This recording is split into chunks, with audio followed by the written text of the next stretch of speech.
Good morning and welcome back to the One Celtic Fans View this morning.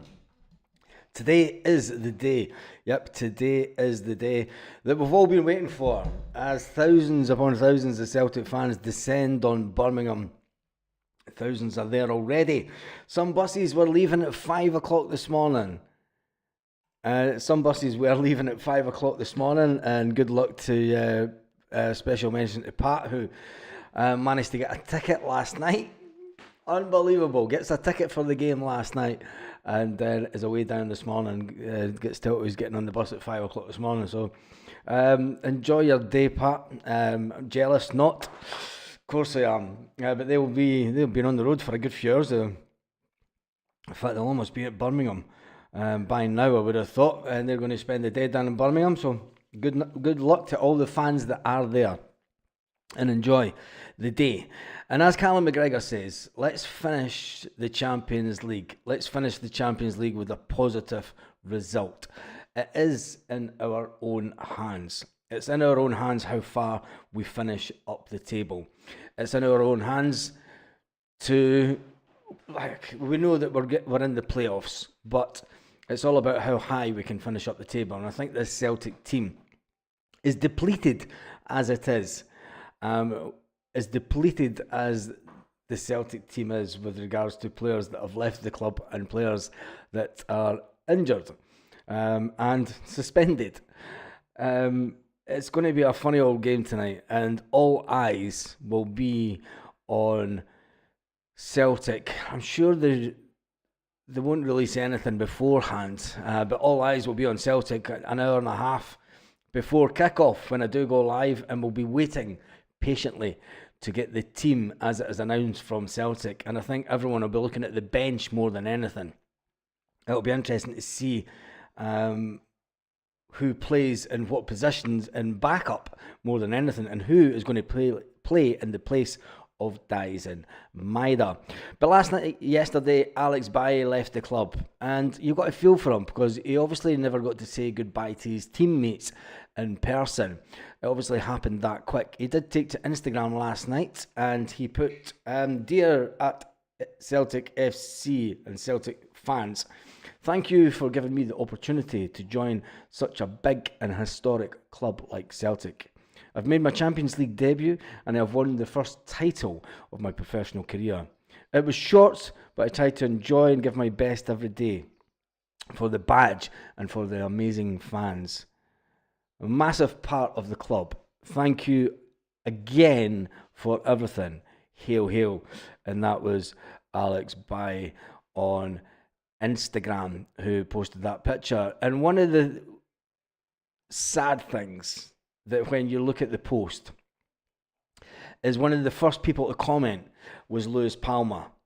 One of the first people to comment was Lewis Palmer, and he tagged Paulo Bernardo so that he's seen the post. And Lewis Palmer had a little crying face, and so did Paulo Bernardo. You could say that those three guys were the three amigos. I know we had the three amigos, but they weren't really Spanish, weren't they? They didn't have Spanish in them, really, or from that area in Spain, there was only really Cadete. But you could say that they were three amigos that really enjoyed their time at Celtic. Now, will Lewis Palmer be out the door? But the good news is, as we all know, that Paulo Bernardo has a fellow Portuguese player in the team. So the pain of seeing his little brother, as he called him, the pain of seeing his little brother, as he called Alex, by leaving the club, he's now got a mate coming in the door, and that will, I'm sure, take any pain away. And I feel for Alex Bailly because he's the fact that Seb Fabregas is wanting him so much, and he knows a player and a half, and he'll bring him on. And I think that as happy as Barcelona were with his time at Celtic and the game time that he got, Jota is the king amigo, Baz. Yeah, he is that. Jota is he's the Don. He's not the king, he's the Don. You should rename part of Celtic Park Don Jota, Casa Don Jota. Oh, Jesus. Anyway, I'm sure there'll be quite a few years having a liquid lunch if you're already down in Birmingham. And I hope it was a fantastic night for you last night. I've seen quite a lot of image. I'm trying to stay off Facebook and WhatsApp, to be honest, after last night. Anyway, Baz, I think it's time. It's going to benefit us much tonight. Having time off is going to benefit us. I don't think it's going to benefit us because we had that time off and one of our best defenders managed to injure himself with some time off. Anyway, Alex Baye has gone. Look, there's also I think that the Celtic search for a striker may have just taken a twist. Because I think that Brøndby are now taking the piss when it comes to Matthias. It's been reported yesterday that Brøndby now want 14 million for Matthias. And I can't see Celtic paying 14 million for Matthias. Sorry, but I think that when Celtic had the opportunity for Matthias, and they were just a little bit short when we were over for just 4 million just a year ago. Now that they're wanting, it's been suggested late last night that they want 14 million for the striker. Adam Ida plays up front, Jim Boy, 67. Adam Ida plays up front. It's the only striker we've got.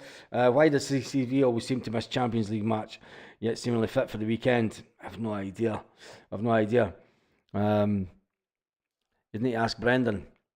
Maybe he doesn't fancy the Champions League. You never know. Stranger things might have happened. Celtic news-wise, it is all about Adam Ida. This is the day for me. I mean, there's not much. There's a little bit of transfer speculation, but it's all about the price that's going up for a certain player. Obviously, everyone's talking about the interviews that Paulo Bernardo gave yesterday and also Brendan Rodgers. But what we haven't done on the channel is listened into Callum McGregor. Callum McGregor did do a little interview for Celtic TV, and I think we'll listen to that this morning. We'll listen to that. See what Calmac is saying, but he is on about finishing on a. And we'll just turn up the volume so that we get it all on. And this is Calmac getting interviewed by Celtic TV. No footballing venue here in English football. It's your first time playing here, I imagine. How much are you looking forward to it tomorrow night? Yeah, obviously, like you said, looking forward to it. Iconic stadium, one of the biggest clubs in England, so it's great to... Iconic stadium. It's an old red brick stadium, and the area around about it's a dive. To obviously be here and playing the game tomorrow night, but I think the thing for us is we want to come and perform strong and hopefully finish the group with a positive result. With the game against Dundee called off due to the weather at the weekend, you've had more prep time for the game against Aston Villa tomorrow. They had West Ham on Sunday in the Premier League. Can you give us an insight how that extra time can give us an edge tomorrow night at all?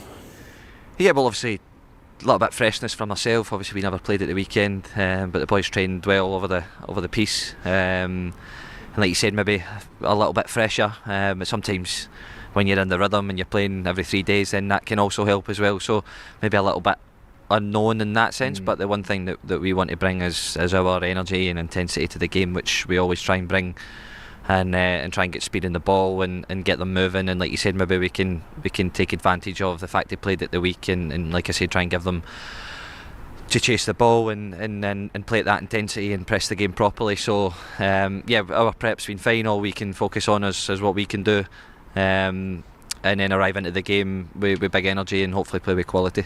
You've already spoken about finishing the league phase strong. We've qualified for the playoff. That box has been ticked, but how important is it, Callum, to finish, as you say, strong and potentially push up the table a bit? Yeah, well, that's it. You're now looking up the table, and that has to be the aim for the players. Yeah. They're an ambitious group of players. We always try and push each other every single day to get the maximum. Tomorrow's another big opportunity as well. You come to a stadium like this, you want to perform well and perform strong, show everyone what you can do. So that's very much the motivation for the group. And then, like you said, you're looking up the table, and you've obviously got the playoff games coming, so you want to arrive into that in the best possible shape as well. You're up against John McGinn tomorrow night, both captains of the club, former Scotland international teammates. What's it going to be like facing him, Callum, once again? A strange one, of course. He's a Celtic supporter as well. Yes, exactly. I'm not sure that'll count for much tomorrow night, right enough. But obviously he'll want to win. I'll want to win. Obviously played with John for numbers of years now at international level. He's a great guy and a great player as well. So, like you said, both will be desperate to win the game, and it'll be an interesting battle. It'll bring up the question. It will bring up the question: who is worth more? Who's the better player? Who's the better player? John McGinn or Callum McGregor? Who is the better player? I think that'll come up today. Who is the better player, McGinn or Callum McGregor? That's a hard one. But anyway, that was Callum McGregor. Aston Villa, they're unbeaten at home here, Callum. They've got quite a strong home record. Bayern Munich and Bologna wins here as well. How tough is it going to be against the crowd here and the passionate support that they have? Yeah, exactly. Like I said, they're a big club in England, very well supported, and you see the games on television. When the place gets rocking, then it's pretty loud as well. So everything that we'll try and bring to the game, they'll try and do the same as well. A home game for them, they'll try and get the crowd involved in the game and play at an intensity. So it's up to us to try and counter-attack that and be good in possession and make them chase the ball a little bit. See if we can make the place uneasy and take advantage of that as well. So yeah, we'll have to do a lot right tomorrow night to make sure that we get a positive result. But that is the challenge for the group of players: is can we come here and give a strong performance, which obviously we all hope to do. And just, does anyone else get a little bit of feeling? Does anyone else get a little feeling the way that we did before we played Blackburn back in 2003 and before we played Liverpool back in 2003? Just that little bit of excitement that this is a game that really matters. I mean, I know that we went down and we played Man City a few years back, and we played Man City, but this has got a different feeling to it. This has got that feeling of. I mean, I'm not going to say that we're going to run to the final of the Champions League, not by any means. We're way off that.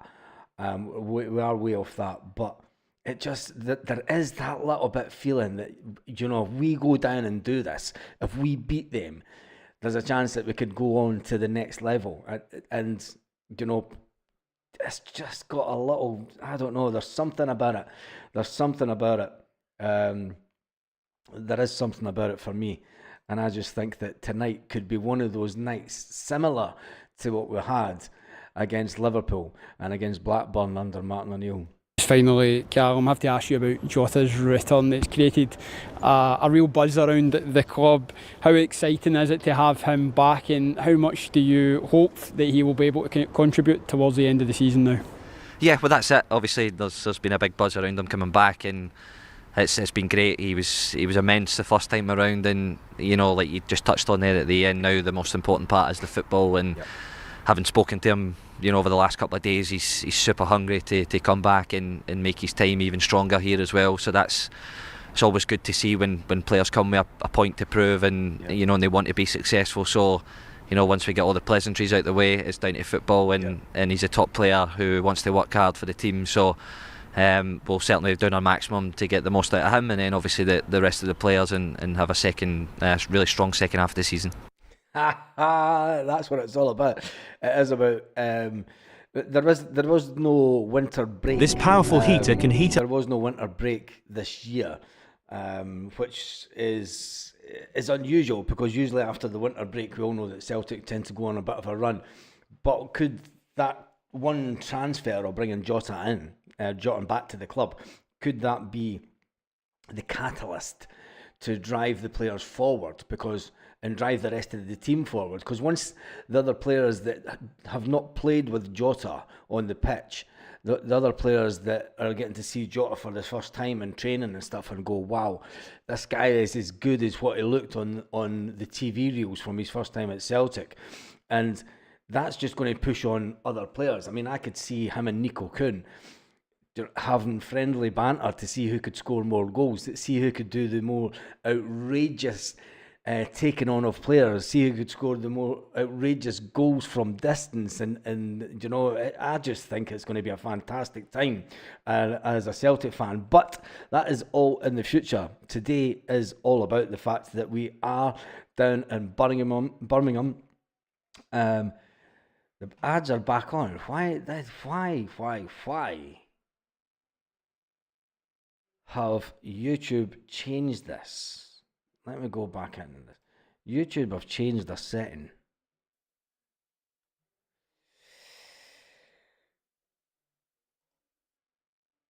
Again, YouTube are a pain in the ass.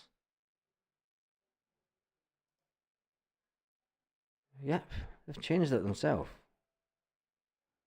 Insert manually.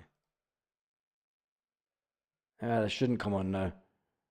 YouTube have changed it so that automatically comes on. So you've got to now go in every live and then turn them off. Absolute reprobates. Anyway, that should be off. Apologies about that. If anyone did get one, look at a month of free premium trial, loving it, no ads. I think I'm going to do the same actually, because I just got hit with an ad also when I was looking at the Celtic one. Anyway, who do you think will play tonight in that midfield? Big Des, I hope you're enjoying your time down in Birmingham. Brendan Rodgers has got a massive decision to make tonight. You're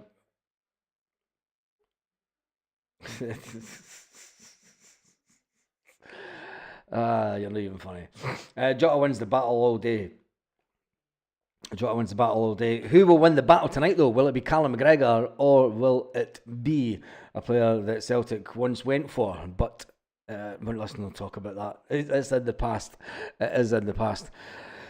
Tonight is all about relishing, absolutely relishing this stage in the Champions League. Callum McGregor spoke about it. Spoke about the fact that it is the fact that we are in this position. We've never been in this position for such a long time.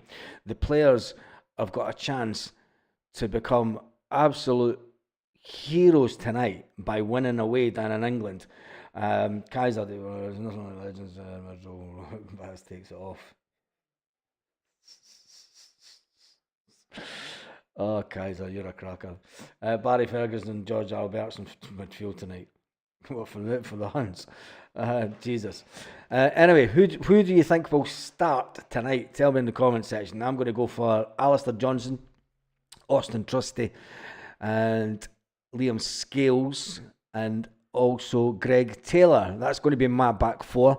It's going to be interesting to who plays backup, because as it stands just now, we do not have a cover for the left back area. So are we going to bring in one of the young team? We're going to have to, because we've let one of too many fans getting excited about tonight. One big downfall about to happen. Do you think, Lanky, that they're going to hammer us tonight? They've not been playing that great. They haven't been playing that great. You've got to put that in there. And they do have a little bit, but I mean, I think that anything is possible. Lanky, I've got a feeling, I do generally have that feeling that I had when we went down and played Liverpool. We weren't expected to win against Liverpool back in 2003. We weren't expected to win against Blackburn and Graham Souness. You remember Graham Souness thought that they were going to turn us over easily, and we did it against the odds. I think tonight is another one of those nights, Lanky, that we can do it. We found it hard to win against Young Boys at home, never mind drawing away with Zagreb. Yeah, I know, but this, when you go down to England, when the team goes down to England, I think that it gives the manager a little bit of an extra impetus. And there's a point to prove.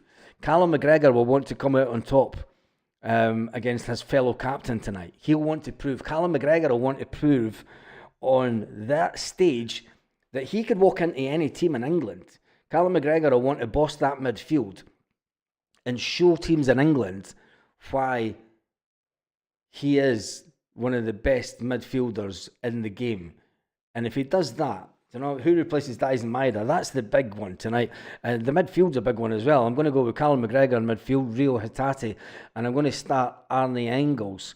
And the reason I'm going to start with Arne Engels is obviously from what he can do on the pitch. Paulo Bernardo's a good player to come on second half. But the last time Paulo Bernardo done a press conference for the Champions League, he never started. Arne Engels started.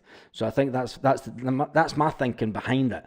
So I think it's going to be Arne Engels, Rio Hatate and Callum McGregor in the midfield. It's going to be Kuhn on one side. As we know. And I think it'll be Lewis Palmer will get the start. I think it'll be Lewis Palmer will get the start on the other side. Maeda and Kyogo were key players for us in Champions League. Yang and Ida. I don't think Yang will get the start. I've got a funny feeling that Lewis Palmer will get a start before Yang. I hope I'm wrong. Either way, the two of them, God, it's like trying to pick the two ugly sisters for a date, isn't it? It's like, which one do you want worse? None of them. Don't want any of them. Can I just make a pass? It's like you're at your high school dance, and all that's left is the two ugly sisters. And it's Yang, it's Yang and Lewis Palmer. And it's like, really? Do you know what I mean? It's like, what? You're playing six-a-sides. And there's always two guys that are left, and it's like, fuck, Jesus, Palmer. Okay, go for Palmer. Yeah, but I think it'll be Palmer.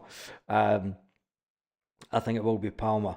But Adam Ida's going to play up front, and who's back up to Adam Ida? That's the big question. Greg Taylor up front. For a hat-trick, Jesus. Against Liverpool and Blackburn, we had Larsson, Sutton, Hartson, Lennon, Lambert and Malby. Yeah, but it was against all odds. We weren't expected to win back then. It is different times.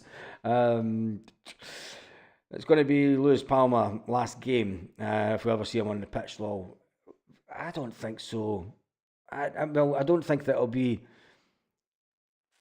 I think if it is his last game, I think he will start tonight. I just think that he'll start ahead of Yang.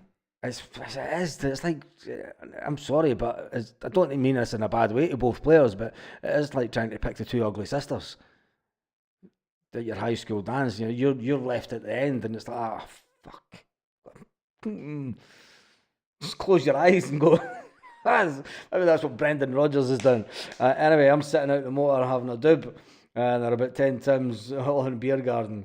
Tanning cans already, sunny morning. You got to love away days. You do have to love away days. I need to check WhatsApp actually, because I asked someone to, and he'll not have done it. No, he'll not have done it. He'll be too pissed. Oh God.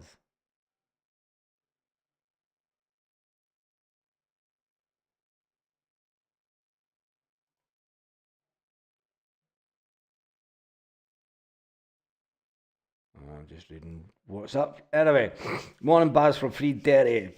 Right, now that we've got roughly the lineup, no Palmer, Yang, Engels, Kalmak, Holden, Rio, Paulo, Kuhn, and Ida up top. Brendan Rodgers won't change his tactics to a 4-2-3-1. Brendan, I mean, you never know, but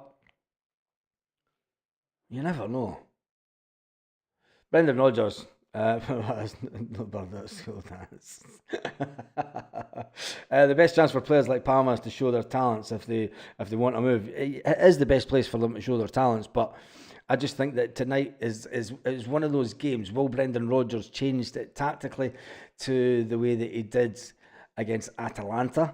He's definitely go a bit more defensive. I think that Brendan Rodgers is going to go in and say, look, we're going to have to defend for our lives tonight against a team that is play a 5-5 formation and get the draw.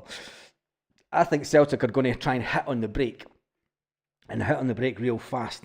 Let's hope that Taylor doesn't get a serious injury or we're up shit creek. I don't even talk about that. Celtic will leapfrog Villa tonight with a win. Yes, they can. And they can leapfrog a lot of other teams. When you look at the Champions League, I mean, if the results were to go the right way, I mean, I know I still bang on about it, but there is a slight possibility. There is a slight possibility. Luke McCowan, yeah. Will Luke get a start, though? I think he'll come off the bench. I think Luke McCowan will come off the bench. And but he can play on the left, can't he? You could go for a 4-4-1 formation, Brendan. Could go for a 4-4-1 formation. Block out that midfield, go really defensive, have Adam Ida up front on his own with other players coming in. They could go for a 4-4-1 formation. Whatever it is, I think Brendan Rodgers will make sure that a Yang hat-trick. God. If Yang could get past a player, anyway, Hitman Hart, that's a cracking name. So anyway, in other news, let me just get an update on this one.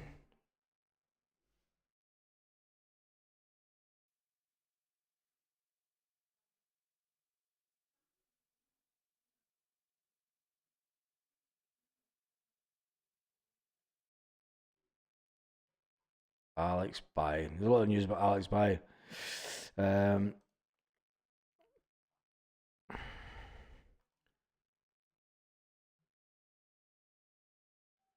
Predicted lineups.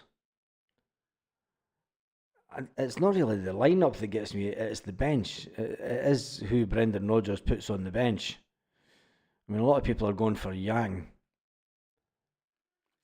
Kuhn and Yang. And who we got backup for Taylor? I mean, the squad that goes in is Kasper Schmeichel, Sinisalo, Scott Bain, Trusty, Liam Scales, Dane Murray, Greg Taylor, Alistair Johnson, Tony Ralston, and Mark Norobski. Callum McGregor, Arne Engels, Rio Hatate, Paolo Bernardo, Luke McCowan, and Adam Ida, Nico Kuhn, Yang, Lewis Palmer, and Daniel Cummins. Daniel Cummins will make the bench tonight. Will he get any game time? Will he be brought on? Could you imagine if Daniel Cummins goes on to score the winner? Imagine Daniel Cummins comes on to score the winner against Aston Villa and then leaves for free. That would be a travesty. Absolute travesty. Honestly. Absolute travesty. I'm just going to jump back into the comments. Baz, that's only 9. It's a 4-4-1.